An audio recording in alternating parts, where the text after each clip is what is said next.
Hello friend, welcome back to my channel. Friend, यहाँ पे IIT JEE 2025 में पूछा गया प्रश्न मैथमेटिक्स का यहाँ पे कराने जा रहे हैं, जो कि आगामी परीक्षाओं की दृष्टि से भी काफ़ी महत्वपूर्ण प्रश्न है। तो चलिए देखते हैं इस प्रश्न को। देखिए, for T belong to 0 to 1/2 consider the quadratic equation F P T X बराबर T minus T square X square minus 1 - T X plus T square बराबर 0। Let alpha and beta denote the roots of P. Then which of the statement is false। पहला है P T X has distinct and real roots for all T belongs to 0 to 1/2। B option है for infinite many values of T the roots alpha T is rational and for infinite many values of T T comma alpha T is irrational. और C option है alpha T and beta T are real and positive with alpha T and beta T less than 1। और D option है if D is 1/2 negative sign से then L mod of alpha T minus beta T is equal to 0। ठीक है। अब देखिए हमें दिया if, इसका सोल्यूशन देखते हैं किस तरीके से इस प्रश्न को हल करते हैं। यहाँ पे देखिए P T X has function such that it roots alpha T and beta T are real and distinct for all value of T 0 to 1/2। Then आपको पता है डिस्क्रिमिनेंट, इसका डिस्क्रिमिनेंट कितना होगा, greater than and equal to 0 होना चाहिए। अगर इसके क्वाड्रेटिक इक्वेशन के जो रूट्स हैं हमारे alpha T and beta T वो रियल एंड डिस्टिंक्ट होंगे तो इसका डिस्क्रिमिनेंट जो है वो greater than and equal to 0 होगा। अब देखिए बी डिस्क्रिमिनेंट कितना होता है, B square minus 4ac is greater than 0 होना चाहिए। तो देखिए इसकी वैल्यू पुट कर देंगे बी स्क्वायर की 1 - टी का स्क्वायर माइनस के 4 टी माइनस टी स्क्वायर गुणा T square is greater than 0। यहाँ पे देखिए क्वाड्रेटिक इक्वेशन की कंपेयर कर दी, X square plus B X plus C बराबर 0। ए की value T minus T square, B की माइनस के 1 - टी एंड सी की वैल्यू टी स्क्वायर। ठीक है। अब इसकी वैल्यू पुटअप कर दी सब। तो अब देखिए वैल्यू पुटअप करने के बाद 1 - टी इसमें कॉमन ले लिया और कर्ली ब्रैकेट 1 - टी माइनस के 4 टी की क्यूब अंदर बचेगा। ठीक है। 1 - टी अंदर ब्रैकेट में 1 - टी माइनस 4 टी की क्यूब। ठीक है। 1 - T curly bracket 1 - T minus 4 T की क्यूब। अब देखिए पहले हम सबसे पहले चेक करते हैं 1 - टी को ये पॉजिटिव है या नहीं। तो इफ टी बराबर 0 देन 1 - टी बराबर 1 - 0 यानी पॉजिटिव वैल्यू आ रही है, क्योंकि प्लस का बना रहा है। ठीक है। और दूसरी वैल्यू को चेकअप कर लेते हैं। देखिए यहाँ पे दिया गया है एफ टी बराबर 1 - टी माइनस 4 टी की क्यूब।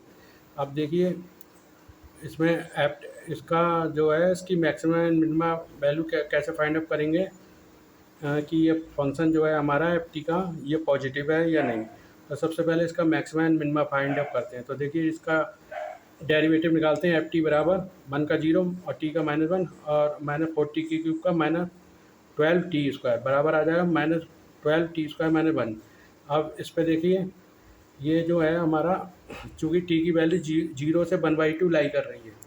टी की वैल्यू कितनी लाई कर रही है, 0 से 1/2। तो 0 पे इसकी वैल्यू देख लेते हैं।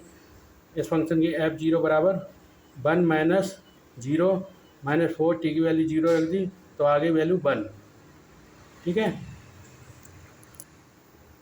हाँ, तो देखिए इसकी वैल्यू जो है हमें 1 मिल चुकी है, यानी जो है ये जो है वैल्यू, एक सेकेंड, एफ 1/2 की वैल्यू भी फाइंड अप कर लेते हैं। देखिए 1 - 1/2 टी की जगह 1/2 -4 और 1/2 की होल क्यूब बराबर 1/2 माइनस 1/2 आ जाएगा।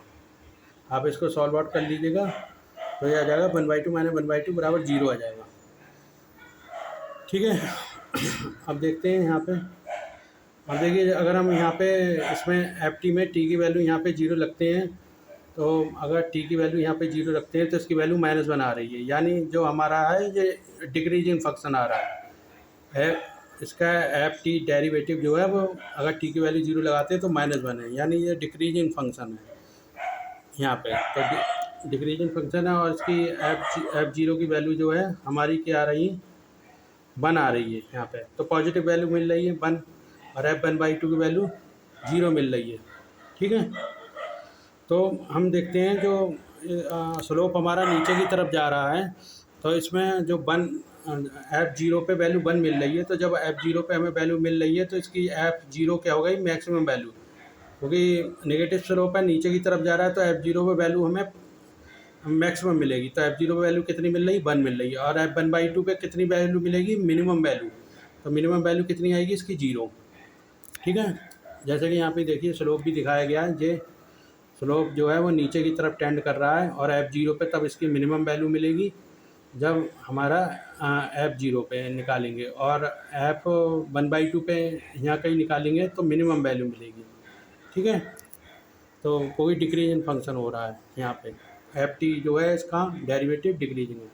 अब देखिए तो ये हमारा पॉजिटिव आ रहा है, एफ टी फंक्शन हमारा कैसा है, पॉजिटिव। तो जब एफ टी यहाँ पे 1 - t - 4t की क्यों पॉजिटिव है, और 1 - t भी पॉजिटिव है, तो इसका डेरिवेटिव हमारा is greater than and equal to 0 होगा। तो जब डेरिवेटिव इसका greater than and equal to 0 होगा, तो क्वाड्रेटिक इक्वेशन हमारे क्या रूट्स देगी, रियल एंड डिस्टिंक्ट। कौन से रूट देगी, रियल एंड डिस्टिंक्ट रूट। तो पहला ऑप्शन जो है वो बिल्कुल सही हो जाता है। और दूसरे ऑप्शन में देखिए, अगर हमारा जो क्वाड्रेटिक इक्वेशन जो है वो एक इंक्रीजिंग फंक्शन है, क्वाड्रेटिक इक्वेशन कैसा है, ये इंक्रीजिंग फंक्शन है। कैसे, आप अगर इसकी वैल्यू एफ पी टी की वैल्यू 0 पे निकाल लीजिए। देखिए पी टी की वैल्यू 0 पे निकालेंगे आप, तो एस की जगह पे इस क्वाड्रेटिक इक्वेशन में 0 पुट अप कर देंगे, यानी T minus T square into 0 minus 1 - t into 0 plus T square, तो वैल्यू आ गई टी स्क्वायर। तो टी स्क्वायर वैल्यू क्या है, हमारी पॉजिटिव वैल्यू है, क्योंकि अगर टी की वैल्यू 0 रखते हैं, टी के हमारे जो वो हैं वो कहाँ तक लाई कर रहा है, 0 से 1/2। अगर टी की वैल्यू 0 का रखते हैं तो बराबर आ जाएगा 0, और टी की वैल्यू 1/2 रखते हैं तो 1/4 आ जाएगा, दोनों पॉजिटिव वैल्यू है। तो जब दोनों पॉजिटिव वैल्यू है तो ये हमारा फंक्शन कहता है इंक्रीजिंग फंक्शन है। और इंक्रीजिंग फंक्शन में जो हमारे रूट्स होते हैं वो रियल एंड डिस्टिंक्ट होते हैं। तो अब जैसे जो कोई फंक्शन हमारा इंक्रीजिंग फंक्शन है, वो जा रहा है इंक्रीजिंग फंक्शन, तो उसमें रेशनल वैल्यू भी मिलेगी और इरेशनल वैल्यू भी मिलेगी। जैसे फंक्शन हमारा देखिए यहाँ पे जो इंक्रीजिंग फंक्शन है, स्टेप से ऊपर की तरफ जा रहा है, तो इसमें रेशनल वैल्यू भी मिलेगी और इरेशनल वैल्यू भी दोनों मिलेंगी। तो हमारा बी ऑप्शन भी यहाँ पे करेक्ट हो जाता है, यानी ये भी हमारा सही है। जो बी ऑप्शन है ये भी सही बात कह रहा है। अब देख लेते हैं सी ऑप्शन को। देखिए सी ऑप्शन में क्या है, alpha T and beta T are real and positive with alpha T and beta T less than 1। तो देखिए इसके लिए हम क्या करेंगे, सबसे पहले हम क्वाड्रेटिक इक्वेशन का ग्राफ प्लॉट कर लेते हैं। देखिए पी टी बराबर 0 पे इसकी वैल्यू हमें टी स्क्वायर मिल रही है। ठीक है, जैसे कि यहाँ पे लिख दिया गया है। तो क्वाड्रेटिक इक्वेशन ये तो हमारा जब इसका ग्राफ प्लॉट करेंगे तो ग्राफ प्लॉट करने पे हमें ये ग्राफ इस तरीके से मिलेगा। तो बाई एक्सिस पे यहाँ कट करेगा तो 0 और टी स्क्वायर मिलेगा, 0 पे टी स्क्वायर। ठीक है, इतनी वैल्यू। तो या तो ये इस साइड होगा या इस साइड होगा। ठीक है, अब ये किस साइड है, ये इसका पता लगाने के लिए हम इसका जो है वर्टेक्स जो है वो पता लगा लेते हैं। तो वर्टेक्स हमारा कितना है, -b/2a। वर्टेक्स कितना होता है, -b/2a। तो देखते हैं पॉजिटिव आता है तो लेफ्ट हैंड साइड वाला होगा, और नेगेटिव आता है तो राइट हैंड साइड वाला होगा। ठीक है, अब देखिए -b/2 है, वैल्यू पुटअप कर दी 1 - t, और नीचे क्वाड्रेटिक इक्वेशन से b और a का मान ले लिया, 1 - t 2/t - t²। ठीक है, अब वैल्यू इसकी देख लेते हैं क्या आती है हमारी। आ गई 1 - t 2t 1 - t, नीचे खोल ली, t कॉमन लेके 1 - t से 1 - t कैंसिल आउट हो गया, नीचे बना बराबर 1/2t।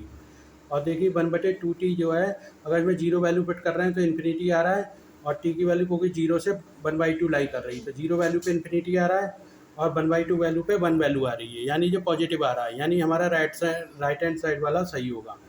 ठीक है, पॉजिटिव वैल्यू आ गई, 1 क्या है, पॉजिटिव वैल्यू, यानी राइट हैंड साइड वाला हमारा जो है वो सही होगा। तो ये वाला हमारा सही हो गया ग्राफ। तो जब ग्राफ अब सही हो गया तो ठीक है, अब सी में देखिए ऑप्शन में पूछ रहा है हमसे कि alpha T and beta T less than 1 है, इसके रूट्स क्या हैं, लेस देन 1 है। अब इसका हम पता लगाते हैं।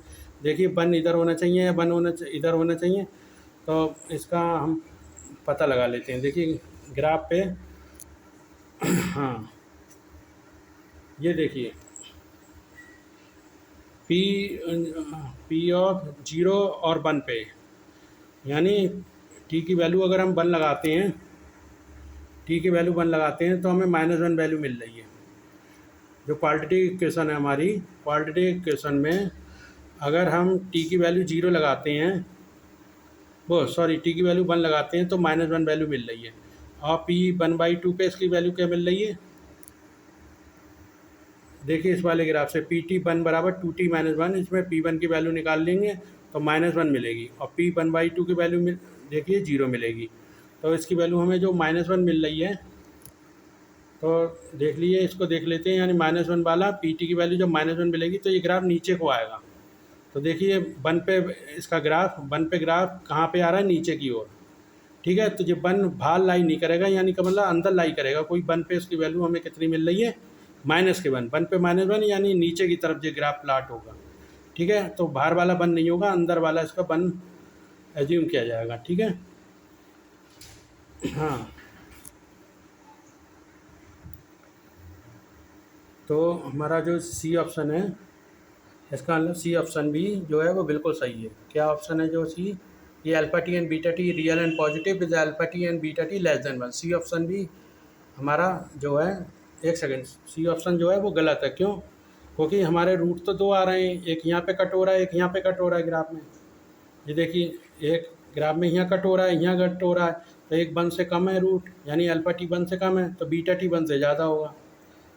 ठीक है, ये ग्राफ एक्स एक्सिस को कहाँ पे कट कर रहा है, ये देखिए यहाँ पे कट कर रहा है। तो एक रूट अल्फा टी अगर इसको मान लें तो अल्फा टी की वैल्यू देखिए 1 से कम होगी, और बीटा टी की वैल्यू क्या होगी, 1 से ज़्यादा हो जाएगी। ये वाला 1 माना है, वो बाहर वाले 1 से तो कोई मतलब नहीं है। तो एक वैल्यू अल्फा टी की 1 से कम हो जाएगी, और एक वैल्यू बीटा टी की 1 से ज़्यादा हो जाएगी। ठीक है, तो हमारा जो है सी ऑप्शन जो है यहाँ पे गलत हो जाता है। क्यों? क्योंकि एक वैल्यू अल्फा टी की एक रूट की 1 से कम आ रही है, और एक 1 से ज़्यादा आ रही है, जबकि इसमें कह रहा है कि दोनों रूट्स की वैल्यू लेस देन 1 है। तो C option is the right answer, और डी ऑप्शन हमारा फिर अपने आप करेक्ट हो जाएगा। ठीक है, तो इसका आंसर सी ऑप्शन जो है वो बिल्कुल सही है, यानी सी ऑप्शन ही फॉल्स ऑप्शन है। ठीक है फ्रेंड, तो ये प्रश्न देखिए यहाँ पे सॉल्व हो चुका है। देखिए लिख भी दिया है, हैंस अल्फा टी, एक अल्फा टी की वैल्यू लेस देन 1 है, तो बीटा टी की वैल्यू ग्रेटर देन 1 है। तो hence both the roots of this quadratic equation is less than 1, जैसे कि प्रश्न में कह रहा है, इज नॉट ट्रू। ठीक है, तो hence option C is the correct answer. तो फ्रेंड, आप लोग हमारे चैनल को ज़्यादा से ज़्यादा लाइक करें, सब्सक्राइब करें, और इसे फ्रेंड और मित्रों में ज़्यादा से ज़्यादा शेयर करें। मिलते हैं नेक्स्ट वीडियो में, तब तक के लिए धन्यवाद।